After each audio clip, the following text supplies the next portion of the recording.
The Creation Club in Skyrim adds a lot of brand new spells to the game, 25 of those being Conjuration spells. After uploading my video where I ranked all the Conjuration spells from the base game and the DLCs, I've gotten a lot of comments asking me about the Creation Club spells.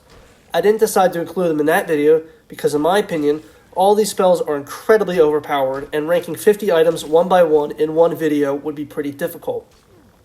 That's why I've decided to make a separate video ranking all of these spells instead. In order to actually gain access to these spells in your own game, you have to either own the Anniversary upgrade or buy the specific creation separately in the Creation Club using credits. I will leave a list of all the exact creations needed to get every spell in this list in the description, so make sure to go check that out. I'll be ranking these spells based on their combat effectiveness and possible utility, outside of speed leveling of course. I'll also take into account of other stats, such as magicka cost, charge time, and the level that you can get these spells at. Also, make sure to comment down below if you think this list should be changed in any way. Just make sure to be respectful with your responses, as always. With that out of the way, let's get straight into the list. Kicking off our list at number 25, we have Banished Undead. Now, Banished Undead starts off our list here because it becomes so obsolete so quickly. It will instantly kill any undead enemy at or below the level of 15. Since enemies' levels scale with you, once you get over level 15, Banished Undead won't work with any enemy that will really be a challenge. Thus, it isn't really that useful. At number 24, we have Conjure Skeleton Marksman. The main problem with the Skeleton Marksman is that it is extremely fragile. It just dies way too quickly in order for it to be really viable in many situations. The weakness effect inflicted by its arrows isn't really strong enough to make much of a difference in many battles. At number 23, we have Necromancer's Ritual. For 60 seconds after casting this spell, the Dragonborn will get a 30 health each time one of their summons dies. The problem with this spell is that when you use it, you need to change your whole playstyle by trying to get your summons killed instead. I also feel like 30 health isn't nearly good enough. A better alternative would be to use regular healing spells instead.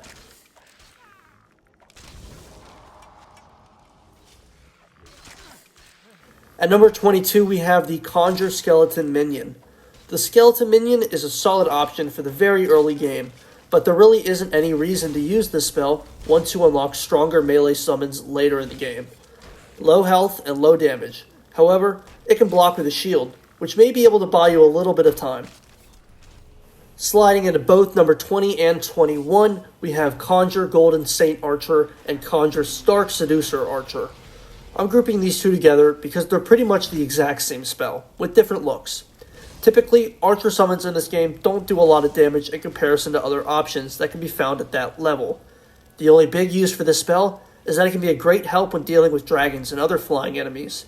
But besides that, there are better options for ranged summons if you happen to need them.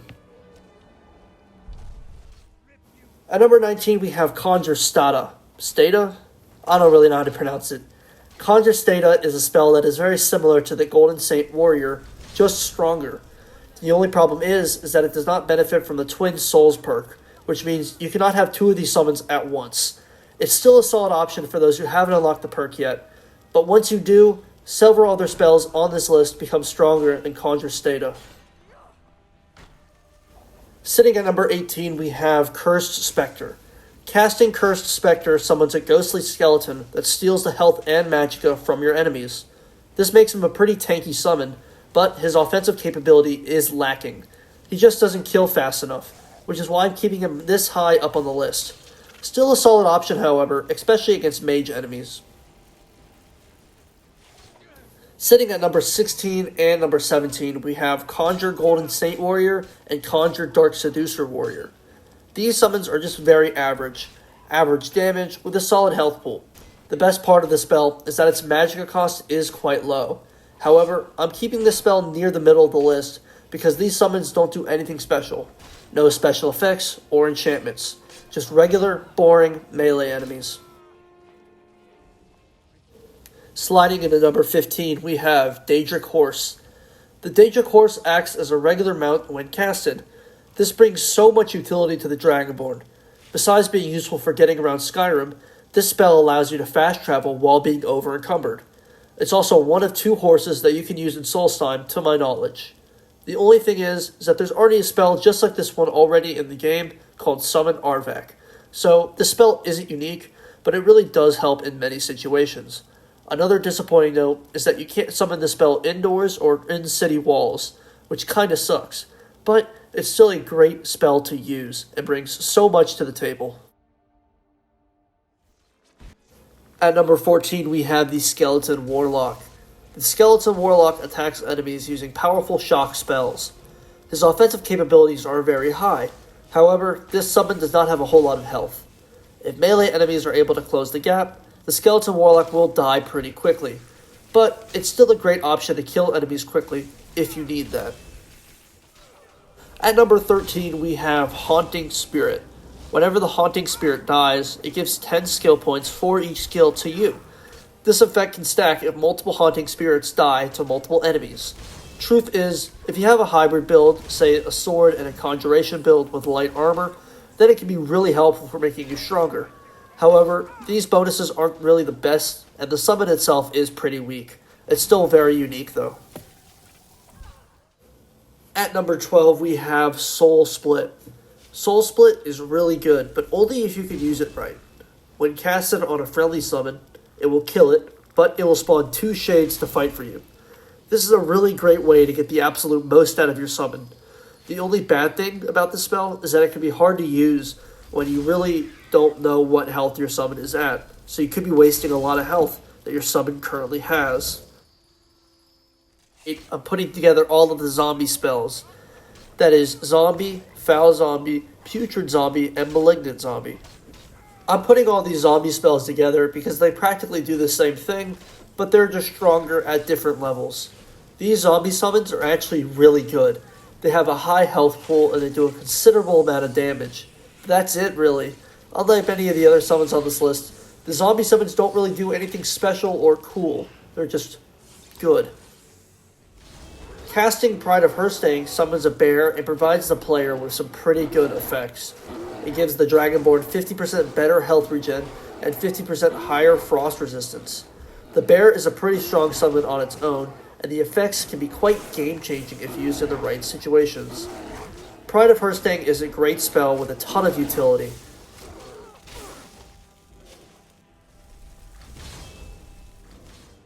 The Skeleton Champion is a strong melee summon that does 10% more damage for each enemy that is around it. This makes it a great option against small groups of enemies.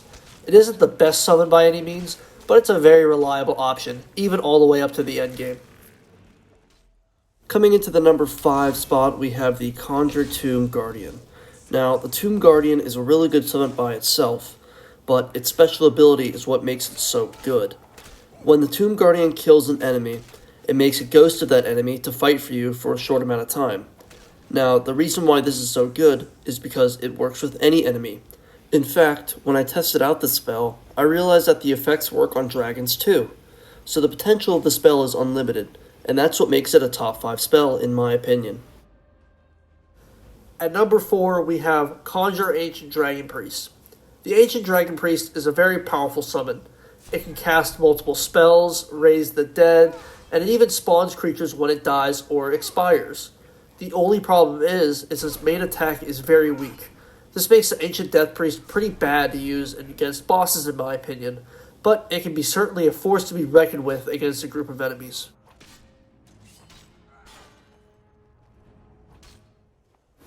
Starting our top 3, we have the Undying Ghost.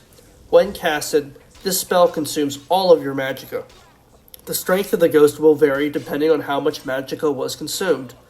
This makes the spell really good at all levels, since its strength is going to scale up with you. It's a great option to use against bosses and higher level enemies, since this guy packs a punch. At our number 2 spot, we have Conjure Bone Colossus. The Bone Colossus is a giant summon that dishes out powerful melee attacks and will actually shout at the enemy. It doesn't benefit from the Twin Souls perk, but its ability completely makes up for it. When casted, it also allows you to conjure 2 more skeleton type summons, plus a 3rd summon if you already have the Twin Souls perk. This makes it really fun to overwhelm your enemies with your own skeleton army. Despite being a master level spell with the magicka cost and all that, it's simply one of the best spells in the entire game. Sitting on the throne as number 1 best Conjuration Creation Club spell in the game, in my opinion, is Eyelid Lich. The Eyelid Lich is simply an incredibly powerful summon. It just does so much for you. It pummels the enemies with ice and fire spells, it can also raise the dead, and it will actually summon its own Storm Atronachs. This alone makes it really, really good. However, the magicka cost is incredibly low, and there's no charge time to cast it.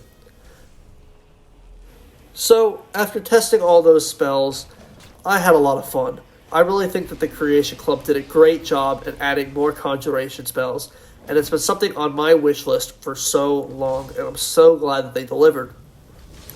That is all I have for you guys today. Again, comment down below if you think anything should be different, and subscribe, because at 1,000 subscribers, I'm doing something really special. So, if you want to see that, subscribe and turn on the notification bell. The support has been incredible lately, and yeah, thank you guys so much for watching, and have a great rest of your day.